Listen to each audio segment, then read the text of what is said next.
அமீரின் பெயரும் மீடியாக்களில் வெளிவந்தது. அப்போது அமீர் ஒரு சில சேனல்களுக்கு மட்டும், அதாவது தனக்கு நெருக்கமான நபர்கள் நடத்தும் சேனல்களில் மட்டும் தனிப்பட்ட 1-to-1 பேட்டி கொடுத்தார். ஈசிஆரில் 4 AM கஃபே, சென்னை மயிலாப்பூரில் த லாக் கஃபே, இந்த 2 ரெஸ்டாரண்ட்டுகளும் ஜாஃபர் சாதிக்குடன் பார்ட்னராக இருந்து இவர் ஆரம்பித்திருக்கிறார் என்கிற செய்திகள் வெளிவந்த பிறகு, அதாவது ஆக்டர் விஜய் சேதுபதி, டைரக்டர் வெற்றிமாறன், நடிகர் சூரி போன்றவர்களை ஏமாற்றினாரா, அல்லது போதை பொருள் தடுப்பு பிரிவிலிருந்து சம்மன் வந்தது, திமுக பின்னால் இருந்து கொடுக்கும் இன்ஸ்ட்ரக்ஷன்களை ஃபாலோ செய்துதான் ஒரு போதை மருந்து தயாரித்த படத்தில் மட்டுமே மங்கை என்கிற படம் தயாரிக்கப்பட்டிருக்கிறது. ஒரு போலி பாஸ்போர்ட் வழக்கிலும் ஜாஃபர் சாதிக் அரெஸ்ட் ஆகிட்டு ஜெயிலுக்கு போயிட்டு வந்திருக்காரு. பேரிச்சம் பழத்தின் உள்ளே வைத்து இந்த சூடோபெட்ரின் போதை மருந்து கடத்தப்பட்டிருக்கிறது என்றும் சொல்லப்படுகிறது.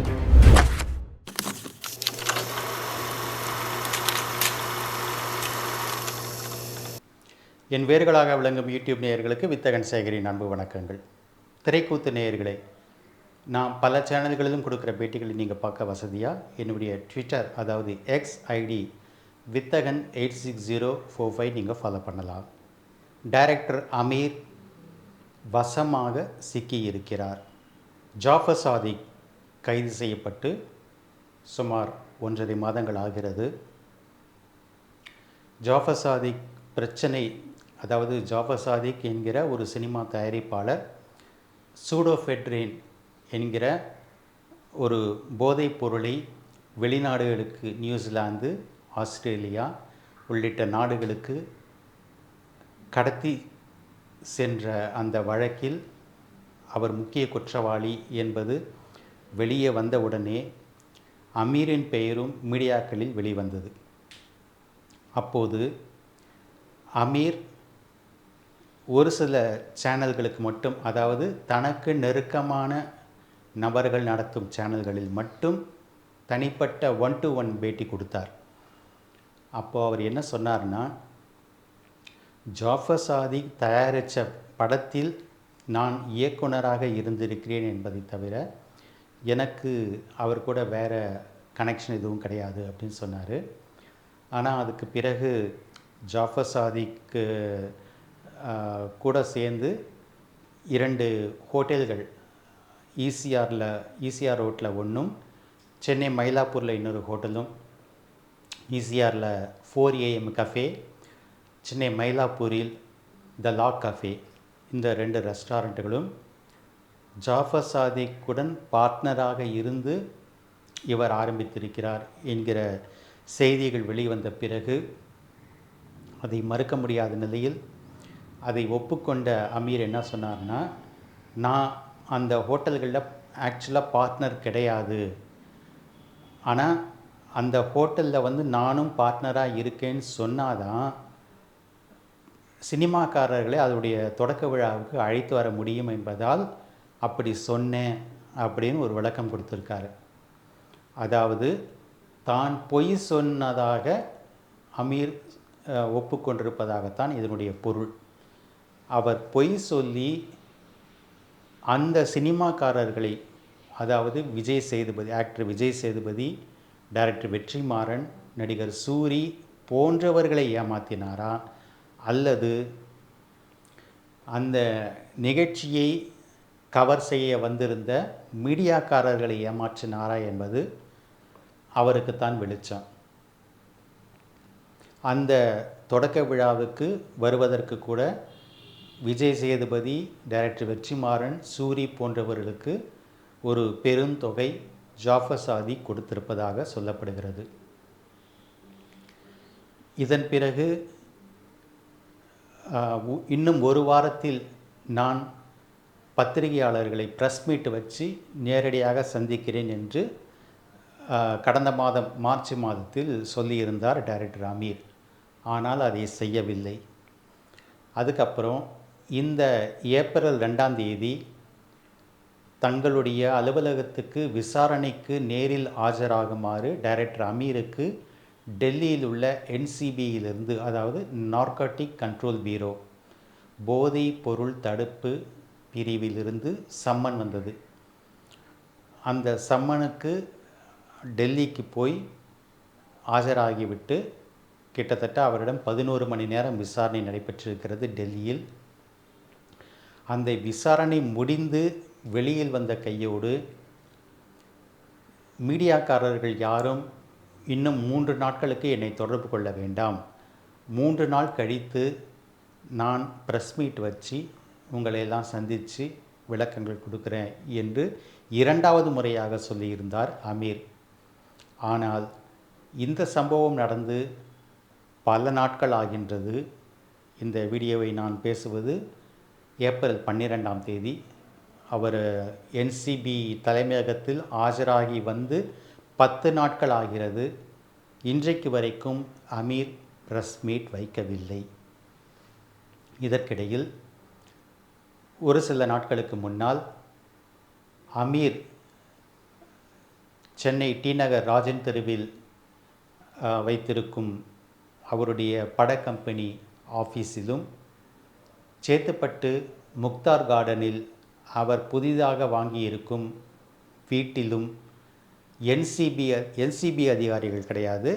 இந்த முறை அவர் வீட்டுக்கும் அவருடைய அலுவலகத்துக்கும் வந்தது அமலாக்கத்துறை அதிகாரிகள், அதாவது என்ஃபோர்ஸ்மெண்ட் டைரக்டரேட் அதிகாரிகள். என்ஃபோர்ஸ்மெண்ட் டைரக்டரேட் எப்போ உள்ளே வருவாங்கன்னு சொன்னால், முறைகேடாக பெறப்பட்ட பணத்திலிருந்து ஒருவர் வேறு வேறு தொழில்கள் செய்கிறார் என்பது தெரிய வந்த பிறகு அமலாக்கத்துறை அதிகாரிகள் உள்ளே வருவாங்க.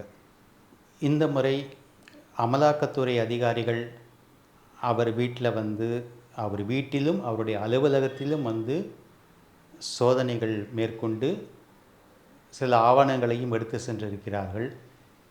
இதன் பிறகு மீடியாக்கள் அமீர்கிட்ட விளக்கம் அவர் தரப்பு நியாயத்தை கேட்டபோது, இப்போது நான் எதுவும் சொல்வதற்கில்லை, இறைவன் மிகப்பெரியவன் என்று தன்னுடைய பாணியில் சுருக்கமாக சொல்லிவிட்டு போயிருக்கிறார். அமீர் இப்படி வெளிப்படையாக ப்ரெஸ் மீட் வச்சு பத்திரிகையாளர்களுடைய கேள்விகளை எதிர்கொள்ளாமல் இருப்பதற்கு காரணம் திமுக தான் என்று சொல்லப்படுகிறது. ஏன்னா டைரக்டர் அமீர் தான் முதலமைச்சர் ஸ்டாலின் குடும்பத்துக்கும் அமைச்சர் உதயநிதி ஸ்டாலினுக்கும் இவரை ஜாஃபர் சாதிக்கை அழைத்து சென்று அறிமுகம் செய்து வைத்தவர் என்று சொல்லப்படுகிறது. எனவே இவர் ப்ரெஸ் மீட்டை வச்சு இதை பற்றி பேசினா இவர் எதிர்பாராத கேள்விகள் எல்லாம் வரும் பத்திரிகையாளர்களிடமிருந்து. அந்த கேள்விகளுக்கு இவர் பதில்களை சொல்லும்போது அது திமுகவுக்கு, ஆளுகின்ற திமுகவுக்கு ஒரு பிரச்சனையாக மாறும். இப்போது 19ஆம் தேதி, ஏப்ரல் 19ஆம் தேதி எலெக்ஷன், நாடாளுமன்ற தேர்தல்கள் நடைபெற இருக்கின்ற சூழ்நிலையில் அமீர் வாயை திறந்தால் அது திமுக பற்றிய உண்மைகளை பத்திரிகைகளுக்கு வெளிப்படுத்துவதாக அமைந்து திமுகவுக்கு ஒரு பெரிய எலெக்ஷனில் ஒரு பெரிய பின்னடைவை ஏற்படுத்தும் என்பதால் இப்போது ப்ரெஸ்ஸை சந்திக்க வேண்டாம் என்று திமுக சொல்லியிருப்பதாகவும், எலெக்ஷன்கள் முடிந்த பிறகு ஒரு வாரத்திற்குள் அமீர் ப்ரெஸ் மீட் வச்சு பேசுவார் என்றும் சொல்லப்படுகிறது. ஆனால் அப்படி பேசும்போது கூட திமுக பின்னால் இருந்து கொடுக்கும் இன்ஸ்ட்ரக்ஷன்களை ஃபாலோ செய்து தான், அவங்க கொடுத்த இன்ஸ்ட்ரக்ஷன்களை மனதில் வச்சு தான் அவர் பத்திரிகையாளரின் கேள்விகளுக்கு பதிலளிப்பார் என்றும் சொல்லப்படுகிறது. இந்த நிலையில் என்ஃபோர்ஸ்மெண்ட் டைரக்டரேட், அதாவது அமலாக்கத்துறையிலிருந்து இன்னும் பல பேருக்கு சம்மன்கள் அனுப்பப்பட போகிறது. குறிப்பாக எலெக்ஷன்ஸ் முடிஞ்சதுக்கு பிறகு சினிமா துறை சார்ந்த சுமார் 20 பேருக்கும், அரசியல் கட்சி சார்ந்த, குறிப்பாக திமுக சார்ந்த சுமார் 40 பேருக்கும் சம்மன்கள் அனுப்பப் போகிறார்கள். சினிமா சம்பந்தப்பட்ட சுமார் 20 பேருக்கும், திமுக சம்பந்தப்பட்ட ஆட்சியில் இருப்பவர்கள் சம்பந்தப்பட்ட சுமார் 40 பேருக்கும் அமலாக்கத்துறையின் சம்மன்கள் போகும் என்று எதிர்பார்க்கப்படுகிறது. இதில் ஒரு ஆச்சரியம் என்னென்னா, ஒரு போதை மருந்து தயாரித்த பணத்தில் மட்டுமே மங்கை என்கிற படம் தயாரிக்கப்பட்டிருக்கிறது என்கிற ஒரு பகிரங்க குற்றச்சாட்டை போதைப்பொருள் தடுப்பு பிரிவின் அதிகாரி ஞானேஸ்வரன் ப்ரெஸ் மீட்டில் சொல்லியிருந்தார். ஒரு படத்தில் டைரக்டருக்கு தயாரிப்பாளர் கூட நெருங்கிய தொடர்பு இருக்கலாம். ஆனால் அதில் நடித்தவர்களுக்கும் டெக்னீஷியன்களுக்கும் நெருங்கிய தொடர்பு இருக்கணுங்கிற அவசியம் கிடையாது. ஆனால் இந்த படத்தில் ஹீரோயினாக நடித்திருக்கும் கயல் ஆனந்திக்கும் சம்மன் அனுப்பப் போகிறார்கள், டெல்லியிலிருந்து சம்மன் அனுப்பப் போகிறார்கள் என்று செய்திகள் வந்திருக்கிறது. நானே ஏற்கனவே ஒரு வீடியோவில் சொல்லியிருக்கேன், ஜாஃபர் சாதிக்குடன் தனக்கு நேரடியான பர்சனல் தொடர்பு எதுவும் கிடையாது. அந்த மங்கை படத்தின் ஷூட்டிங்க்கு முன்னாடி எனக்கு அவர் அறிமுகம் கூட கிடையாது. என்னை பார்த்து பேசி கதையை சொல்லி எனக்கு நடிக்க வாய்ப்பு கொடுத்தவர் டைரக்டர் தான். அந்த படத்தின் ஷூட்டிங் முடிய இருந்த சூழ்நிலையில்தான், கடைசி 4 நாட்களில்தான் ப்ரொடியூசர் ஜாஃபர் சாதிக் அந்த ஷூட்டிங் ஸ்பாட்டுக்கே வந்தார். அப்போ தான் அவரை எனக்கு டைரக்டரை இன்ட்ரடியூஸே பண்ணார் என்று கயலானந்தி என்னிடம் சொல்லியிருந்தார்.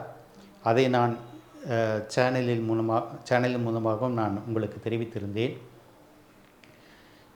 இப்போதும் கூட கயலானந்திக்கு இந்த தவறான வியாபாரத்தில், போதைப்பொருள் வியாபாரத்தில் தொடர்பு இருக்கும் என்று நான் நம்பவில்லை. ஆனால் அவருடைய படத்தில் ஹீரோயினாக நடித்திருக்கிறார் என்பதனாலேயே அவருக்கும் சம்மன் அனுப்பப் போகிறார்கள் என்பதுதான் லேட்டஸ்டாக வெளிவந்திருக்கும் தகவல். ஆனால் அமீரை பொறுத்த வரைக்கும் அவர் வசமாக சிக்கியிருக்கிறார் என்பதுதான் உண்மை. ஏன்னா தான் 2013ஆம் ஆண்டிலிருந்து ஜாஃபர் சாதிக்குடன் பழகி வருவதாக அவரே ஒப்புக்கொண்டிருக்கிறார். அதாவது கடந்த 11 ஆண்டுகளாக பழக்கம் என்று சொல்லியிருக்கிறார். 11 ஆண்டுகளாக பழகியவருக்கு ஜாஃபர் சாதிக் செய்த சட்டவிரோதங்கள் எப்படி தெரியாமல் இருக்க முடியும்?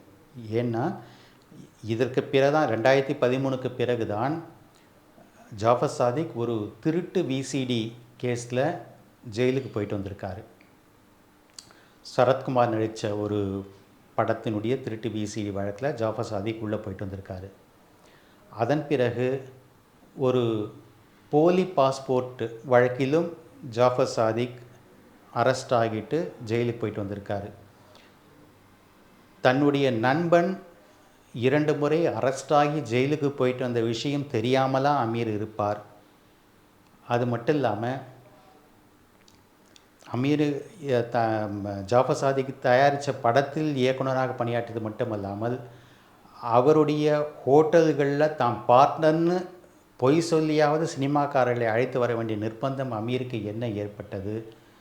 அப்புறம் இன்னொரு நிறுவனம், ஒரு எக்ஸ்போர்ட் கம்பெனி வேறு நடத்தி இருக்கிறாங்கன்னு சொல்லப்படுது.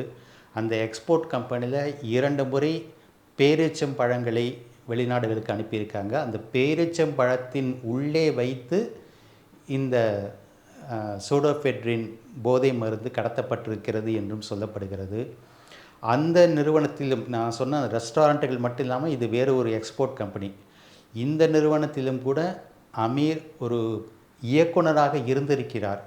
அதன் பிறகு அவர் அந்த இயக்குனர் பணியிலிருந்து விலகிவிட்டார் என்று சொல்லப்படுகிறது. ஆனால் இருந்திருக்கிறார். அவர் இயக்குனராக இருந்த காலகட்டத்தில் தான் பேரீச்சம்பழங்கள் வெளிநாடுகளுக்கு ஏற்றுமதி ஆகியிருக்கின்றன. அந்த பேரீச்சம்பழங்களுக்குள்ளே தான் வந்து போதை மருந்து கடத்தப்பட்டிருக்கிறது என்றும் கூட செய்திகள் வருகிறது. இவ்வளவு செய்திகளும் அறியாதவராக அமீர் இருந்திருப்பாரா? சமூக நீதி, அரசியல் விஷயங்கள் பற்றியெல்லாம் வந்து பொதுமக்கள் கிட்ட வீராவேசமாக பேசக்கூடிய அளவுக்கு ஒரு அறிவு முதிர்ச்சியுடைய ஒரு அமீர் இந்த விஷயங்களெல்லாம் எதுவும் தெரியாத ஒரு அப்பாவியாக இருந்திருப்பாரா என்பது மிகப்பெரிய கேள்விக்குறியாக இருக்கிறது. எப்படி இருந்தாலும் இந்த 2019 இந்த ஏப்ரல் 19 எலெக்ஷன்ஸ் முடிஞ்சதுக்கு பிறகு இந்த என்சிபி மூலமாகவும் அமலாக்கத்துறை மூலமாகவும் தமிழ்நாட்டில் மிகப்பெரிய அதிரடி திருப்பங்கள் ஏற்பட இருக்கிறது. அது சினிமா துறையிலும் இருக்கும், அரசியல் ரீதியாகவும் இருக்கும் என்பது மட்டும் உறுதியான உண்மை. மீண்டும் சந்திப்போம். நன்றி, வணக்கம்.